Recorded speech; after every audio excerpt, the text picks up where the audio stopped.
The room darkened before the first note was played.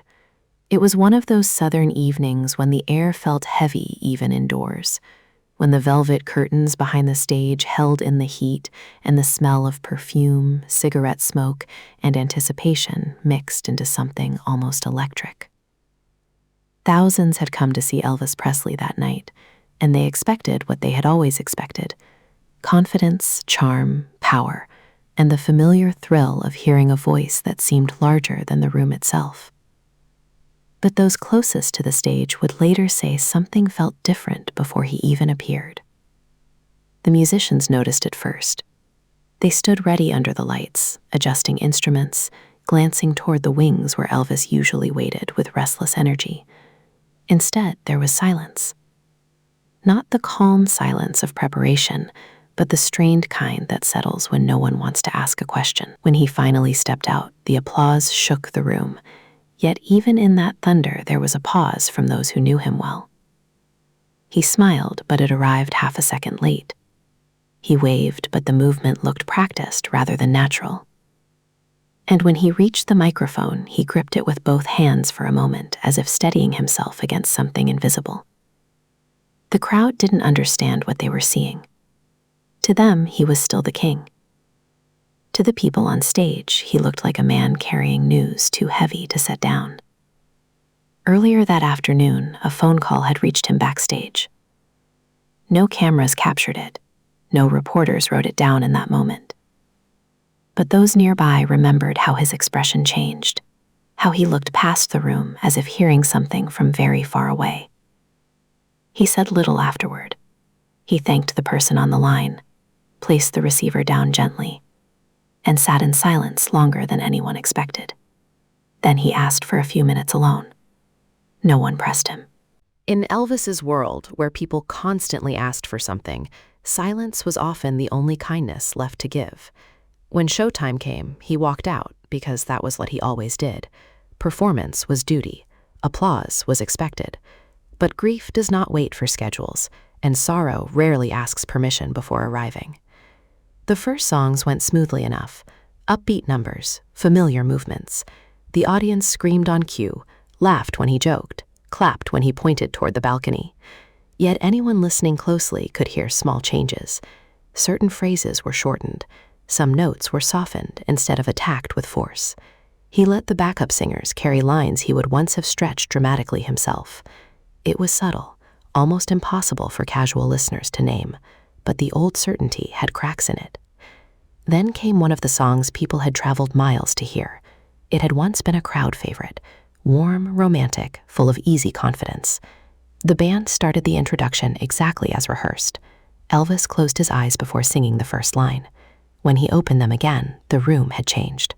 His voice entered lower than usual, rougher around the edges, not weakened but marked. He sang slower, as though every word now needed permission to leave him. A lyric that once sounded playful now carried regret. A line once delivered with swagger now sounded like memory. The crowd grew quieter with each verse. They could feel something happening even if they didn't know what. It was no longer just a performance. It was a man discovering in real time that a song he once owned had begun to own him instead. Midway through the second verse, he turned slightly away from the audience and nodded to the pianist to continue longer than normal. It bought him a few seconds. He inhaled, returned to the microphone, and finished the song with a tenderness so raw that many in the room forgot to cheer when it ended. Then the applause came, loud, grateful, confused. Some thought it was genius interpretation. Some thought he was tired. A few in the front rows saw moisture in his eyes and understood it was neither. Backstage later, one musician asked quietly if he wanted to remove the song from future set lists. Elvis shook his head. "No," he reportedly said, "just don't play it like before." That sentence would prove true in more ways than anyone realized. From then on, certain songs changed shape whenever he sang them. Tempos slowed, jokes disappeared. Phrases that once sparkled now landed with weight. Fans noticed over time that familiar favorites had become something else entirely. They didn't know the exact cause, and rumors would grow for years, but those who had been there that night remembered the beginning clearly. It started with one phone call, one walk to the stage, and one song that could never return to what it had been. Elvis finished the concert, bowed, thanked the audience, and left beneath the same lights that had greeted him. But when he stepped off stage, the version of him that had once sung those songs without pain did not walk back with him. Backstage after the show, the hallway was louder than usual. Stagehands rolled cables across the floor, security men spoke in clipped whispers, fans pressed near distant doors hoping for one last glimpse, and members of the band tried to act as if everything had been normal. But nothing had felt normal. The concert had ended successfully by every public measure. The crowd screamed, flowers had been thrown, scarves had been handed up, and people left telling each other they had witnessed another unforgettable Elvis Presley performance. Yet those who worked around him understood the difference between a successful show and a peaceful one. This had not been peaceful. Elvis walked directly to his dressing room without stopping for the usual jokes or casual conversation. He thanked 2 ushers by name, nodded at a young assistant carrying towels, then closed the door behind him. No one followed. In his world, where people constantly hovered, privacy often announced itself by the sound of a lock turning. Inside, the room held the remains of ritual: half-finished coffee, garment bags hanging open, stage jewelry on the counter, a Bible resting beside a stack of notes and song lists. He sat heavily in the chair near the mirror and stared at his reflection without touching the makeup still on his face. Fame had trained him to look outward for years, toward cameras, crowds, applause, headlines. But there are nights when even famous men are forced inward. This was one of them. The phone call earlier that day had reopened something older than the news itself. It was not simply information, it was memory. Elvis had always carried memories like private weather systems, sudden storms that no one else could predict. Certain names, certain places, certain melodies could darken the room inside him within seconds. Those close to him knew that music, for all its power, was also dangerous ground. A song did not stay frozen in the year it was recorded. It traveled with the person singing it. Each performance gathered new meanings, losses, and ghosts. What the audience heard as nostalgia, the artist often felt as return. That night, return had arrived uninvited. One by one, the songs on his set list had opened doors he no longer wanted open. A love ballad reminded him of promises once spoken in kitchens and hotel rooms. A gospel number recalled his mother's voice in quieter days, before the world became too loud. Even a playful rhythm tune brought back the hunger and ambition of youth, which can ache almost as sharply as grief when a man realizes youth does not come back. Elvis understood something many listeners never consider: songs age with the singer. Lyrics that seem simple at 20 can become unbearable at 40. A line about forever sounds different after endings. A chorus about faith sounds different after doubt. A melody tied to innocence can feel almost cruel once innocence is gone. That was why certain songs no longer emerged from him the same way. He was not changing them for style. Life had changed the meaning before he ever opened his mouth. In later months, audiences across different cities would notice patterns. He began pausing longer before sentimental numbers. He sometimes laughed right before serious lyrics, not from humor, but from the instinct to shield himself. Some nights he skipped verses entirely. Other nights he sang with startling vulnerability, as if forgetting for a moment that thousands were watching. Critics wrote about inconsistency. Fans debated whether he was experimenting. They missed the simpler truth. Memory was editing the performances in real time. One evening during rehearsal, a longtime musician suggested returning a beloved classic to its original arrangement: faster tempo, brighter horns, more swagger, the kind of version crowds once expected. Elvis listened, tapped the side of the piano, then quietly said, "That man ain't here tonight." No one answered, because everyone knew what he meant. He was speaking about himself, but also about every earlier version of himself people kept requesting. Audiences often ask legends to remain unchanged. They want the same smile, the same voice, the same emotional weather from decades earlier. But no human being survives time without alteration. Elvis felt that burden intensely. People wanted the memory of him while standing in front of the living man. So he compromised where he could. He gave them the songs, but not always the old spirit attached to them. That spirit belonged to another year, another house, another heartbeat. Some of the most dramatic changes came during love songs. What once sounded flirtatious became wistful. He stretched certain words as if searching them for answers. He softened endings instead of landing them triumphantly. Women in the audience still screamed, but older listeners often grew quiet. They recognized the sound of experience entering the melody. Younger fans heard romance. Older ones heard loss. Gospel songs changed too, though differently. There, the pain sometimes became strength. He would lean into phrases about mercy, rest, home, and grace, with such conviction that even crew members stopped moving backstage.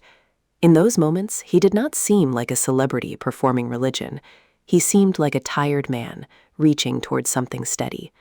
That distinction mattered. By then, songs were no longer categories for him: hit, ballad, gospel, crowd pleaser. They were emotional territories. Some were safe, some were minefields, some offered shelter for 3 minutes. As midnight passed, he finally rose from the mirror, removed the rings from his fingers, and placed them carefully on the table. Then he looked at the set list again. Several titles had small pencil marks beside them. He drew a line through one, circled another, and left 2 untouched for a long time before folding the paper in half. Tomorrow there would be another city, another arena, another audience waiting for the voice they remembered. They would hear familiar songs and think they knew them. But from that season onward, Elvis was no longer singing from memory alone. He was singing through it. Morning came late for Elvis in those years. Hotel curtains stayed drawn long after sunrise, telephones were screened by assistants, and breakfast often sat untouched while schedules moved forward without him. Fame creates the illusion that a man controls time, but in truth, it usually means time controls him in smaller, harsher ways. By the period when audiences began noticing how certain songs had changed, Elvis lived inside a cycle of travel, performance, exhaustion, obligation, and private reflection that rarely allowed true rest. Yet music still demanded honesty from him, sometimes more honesty than daily life required. A person can hide behind sunglasses, stage lights, jokes, and headlines. It is harder to hide inside a song. That was why some nights became unforgettable. The audience would come expecting nostalgia and leave having witnessed confession without realizing it. They thought they were hearing old hits. Often they were hearing the emotional cost of surviving long enough to sing them again. In city after city, stories spread quietly among fans who attended multiple concerts. One woman from Tennessee said a favorite love song sounded tender one month and almost mournful the next. A veteran who had seen Elvis in the 1950s claimed the later gospel performances carried more truth than the polished early records ever had. Musicians noticed too. They learned to watch his eyes rather than the printed set list. If he stared downward before a ballad, they knew to give him space. If he smiled suddenly at the drummer, the tempo might rise, and the old playful spirit could return for a few minutes. But when silence settled over him before certain songs, everyone understood to follow carefully. He was not merely performing arrangements. He was navigating memories in public. There were songs linked to people he missed, songs tied to homes that no longer existed in the same form, songs that reminded him of trust broken, health fading, innocence lost, roads not taken. The audience heard melody. He often heard biography. That is the hidden burden of iconic music. Once a song becomes famous, listeners freeze it in their own happiest moment. They remember first dances, road trips, youth, summer nights, kisses, weddings, radios glowing on kitchen counters. But the singer keeps living.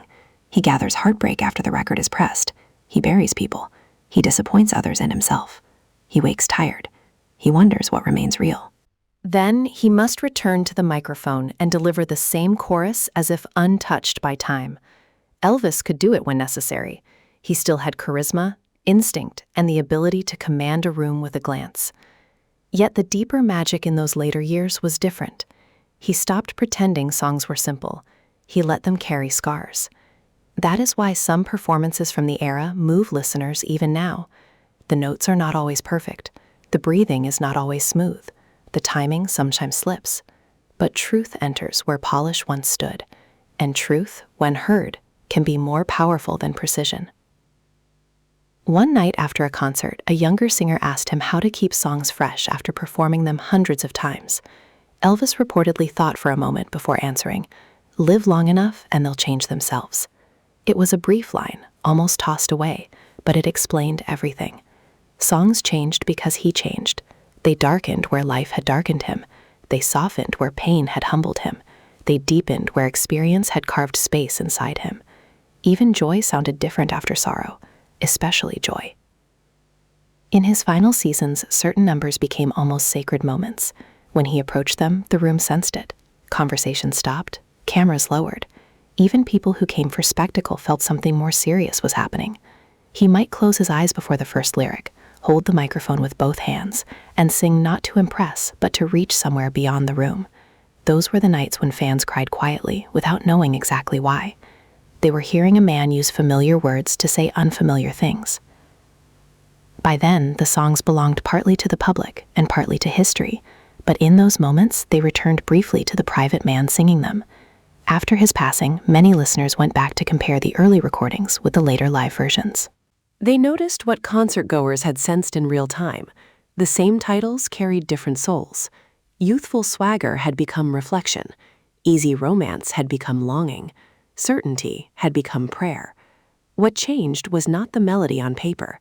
What changed was the man standing inside it. That may be the real answer to why Elvis never sang certain songs the same way again. It was not strategy, not decline, not boredom. It was the natural result of a life fully lived under impossible light. Every loss left an imprint. Every regret adjusted a phrase. Every hope restored altered the next chorus. By the end, he no longer sang as the world remembered him. He sang as he truly was. And perhaps that is why those later performances still linger. They remind us that even legends do not remain frozen. They age, ache, search, and reveal themselves little by little. Sometimes the clearest truth a star ever gives the world arrives not at the beginning of fame, but near the end, when the same old songs can no longer hide the man who sings them.